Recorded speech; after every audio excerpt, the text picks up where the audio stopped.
The What to Read Next podcast helps you build a TBR of future favorite books. In each episode, Lori and Maine interviews authors and book influencers to recommend books they loved for you to pick up today. If you're an avid reader, always looking for your next great read, then the show.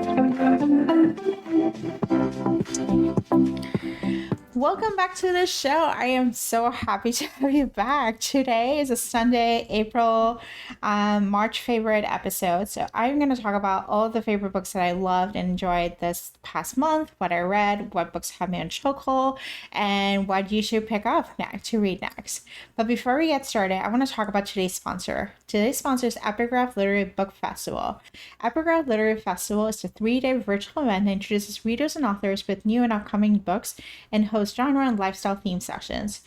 There's a Spring Summer Festival in April that's happening April 27th to 29th to 2023, and there's a Fall Winter Festival in September. You don't want to miss out the happy hour sessions at the end of each day.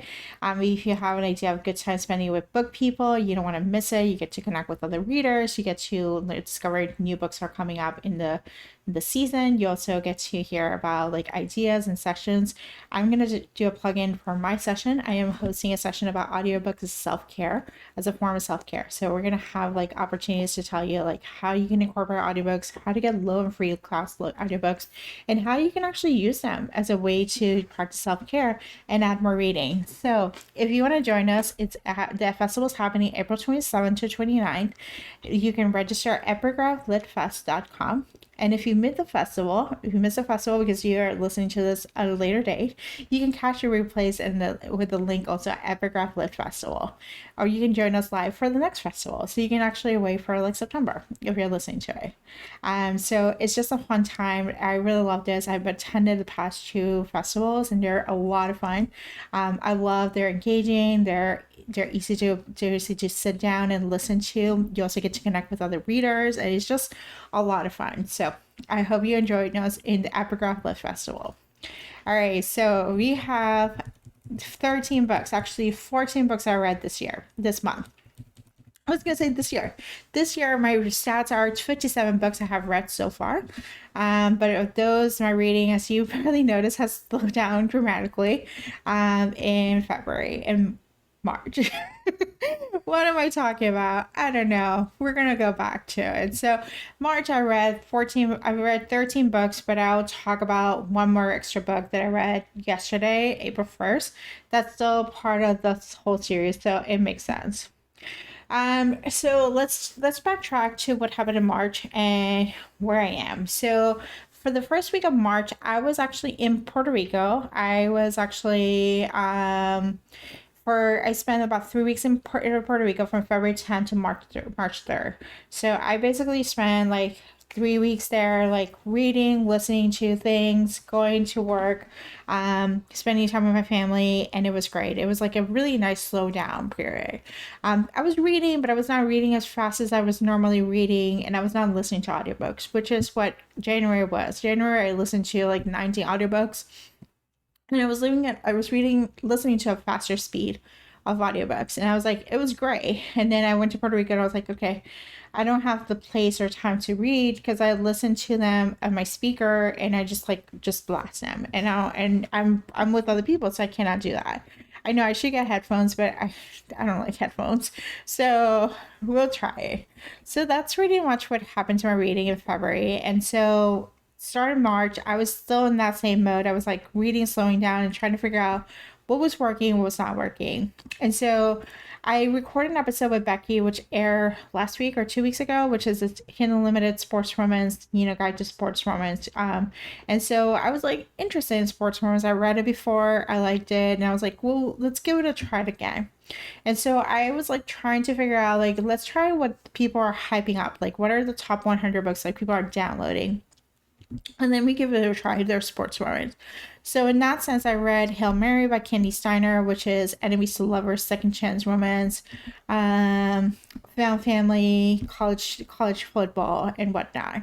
And it was okay. It was good. Overall, the series is not that bad. It's actually if you like sports romance, it's a good series to listen to. Then I read Offside by Avery Keelan, and I was intimidated about the size of this book. It's 500 pages long, and I was I don't know what to do, but I'm just gonna give it a try. So I read it. I read half of of it in the airplane.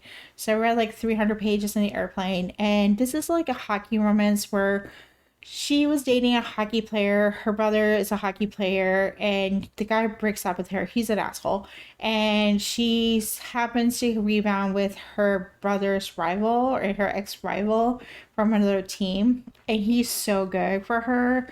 And so she's like, holy crap, like he's really good for me. Like, what am I doing? So she starts dating him, and there's like all this conflict because she's like, you're not supposed to, he's our rival, blah blah blah. And she's like, well, I don't care.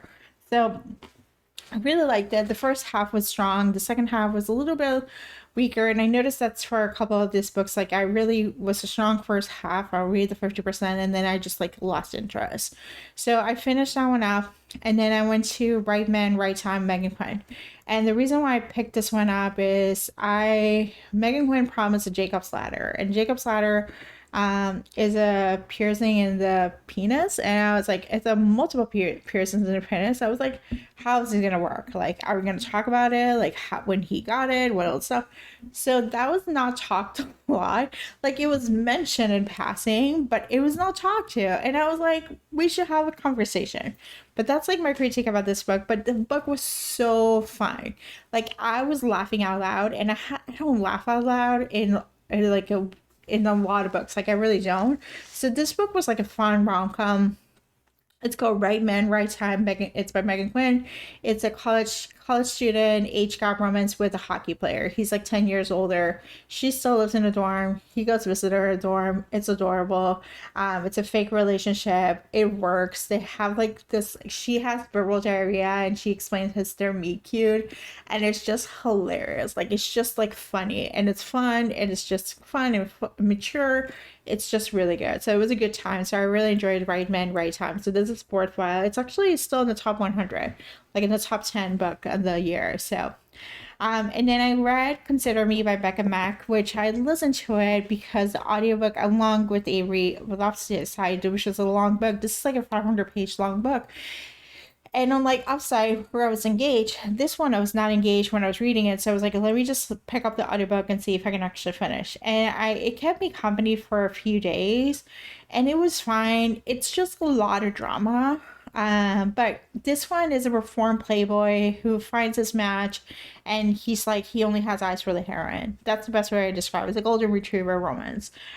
It's good. It's just really long. And if you like long books with character development, then this book is for you. If you like books that have a lot of more plot, this book may not be for you.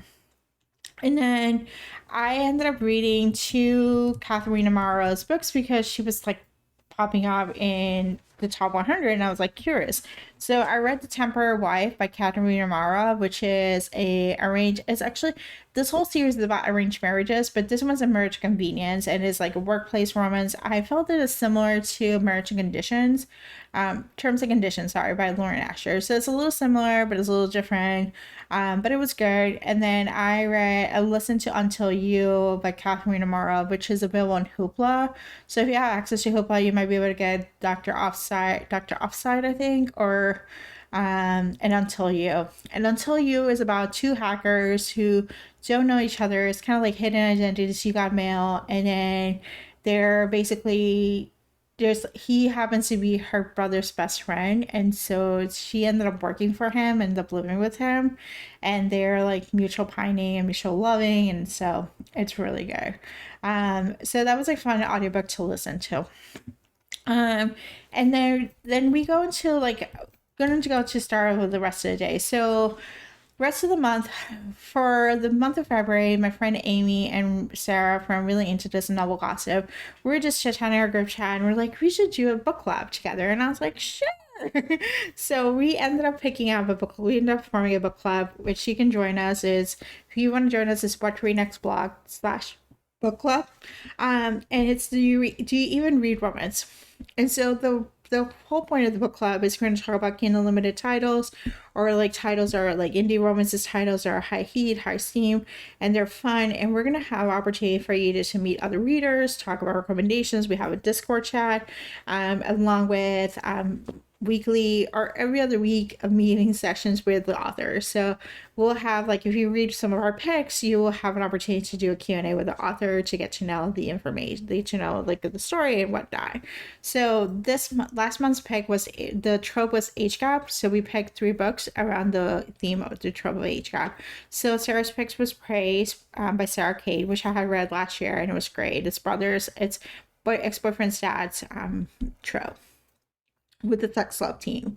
Then Amy's pick was Ignite by Melanie Harlow, which is like small town romance, grumpy, sunshine, single dad, age gap romance, and their neighbors. And then I picked Keepsake by Amy Oliveira, which is a age gap brother. It's best friends brothers. She actually happens to be the guardian of their of his nieces and nephews, and so they have to come together. It's kind of like another single parent romance, but it's a little more angsty, and there's like some trigger warnings of like, death of a loved one and like abusive marriage and all those different things. But we had our meeting with Sarah Kate last week. We'll post it on YouTube sometime soon. And then we had Ignite this week, April 5th at 8 o'clock Eastern Standard Time. We'll meet with Melanie Harlow. We're going to meet at 7:30, so you can actually talk about the book before we meet with Melanie. And then Keepsake, we'll do it at 3:30, at 2:30 on April 12th. And all the information is available at whattoreadnextblog.com/book clubs. Just join us. You're more than welcome to. You can join any one of the books. Our theme for April is romantic suspense, so just enjoy it. And then we're gonna go into the arcs, because I read these 2 arcs a month, so I can give you an idea. I used to read arcs all the time, and then I got really tired of them, so now I just treat myself to 2 a month, and that feels like the happy medium. So the best thing I can tell you is that I read 90s teen stars, finding love in their 30s and 40s.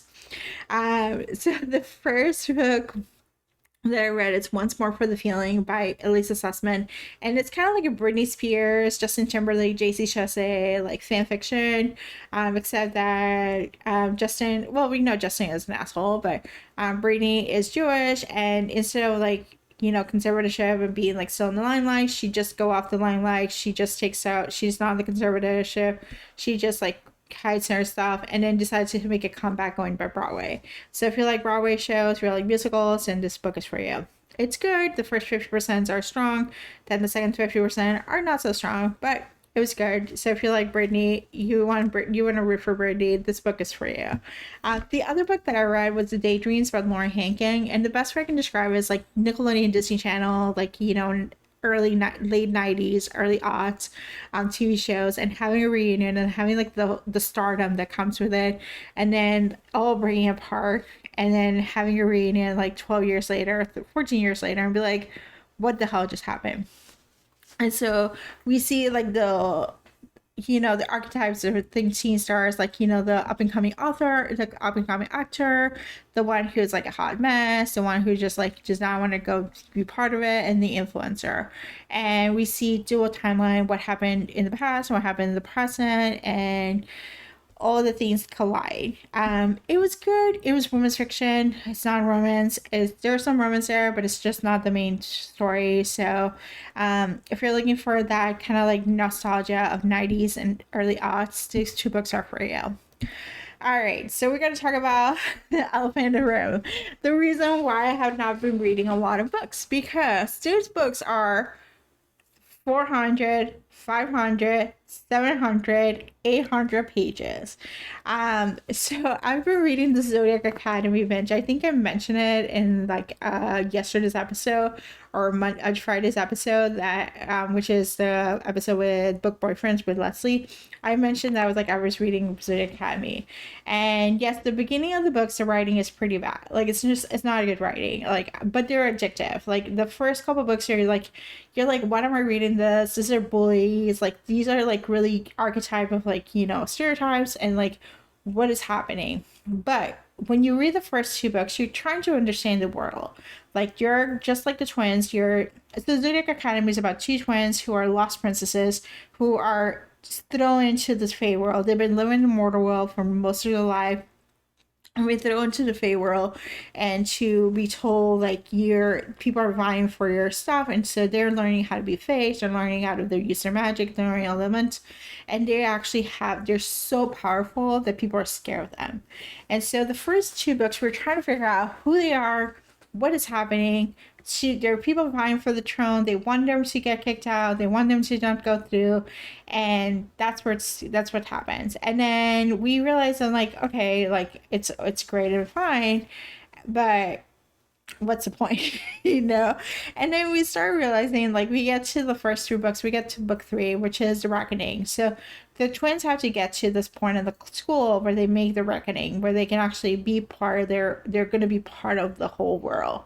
And so getting to the reckoning, they're like, the first couple of books you're trying to figure out who they are, and then reckoning happens, and like the world shifted because we realize more information has been provided, and we start realizing that there are other forces that don't want them there, and that the heirs, the guys who are opposing them, have to work with them.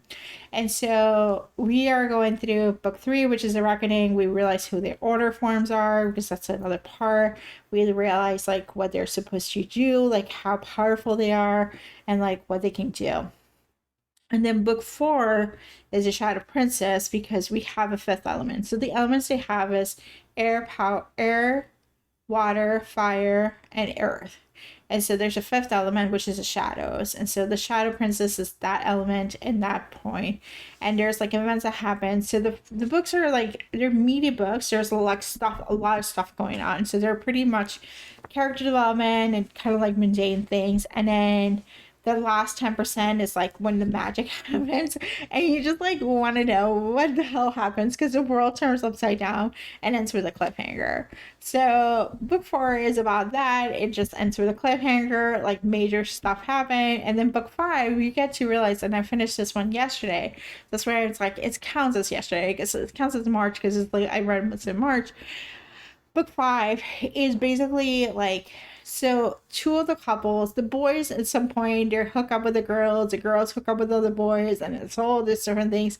And there's one guy and one of the twins have like this star-crossed curse happen to them, and it's like mutual pining, mutual angstiness. Like it's so angsty, and it's so good. The angsty, like I don't know, I haven't read an angsty book in a while, and I think I'm living for it. So it ends with like another cliffhanger, and so I'm at book six. I'm 30%, and I can tell you it's about 240%, 240 pages I read, just in a couple hours. So books are 800 pages long. So this is what I'm doing. It's addictive writing. You can't stop reading. You cannot explain what you're doing. As much as I would like to explain what's happening, I can only tell you that it's just like you get immersed in this world and you just don't want to come out of it. I don't want to read other books. I don't want to try other things. I'm listening to these books. I'm only reading other books, quote unquote. I've been reading some nonfiction just to kind of like offset, but pretty much this is my whole identity. It's Zodiac Academy.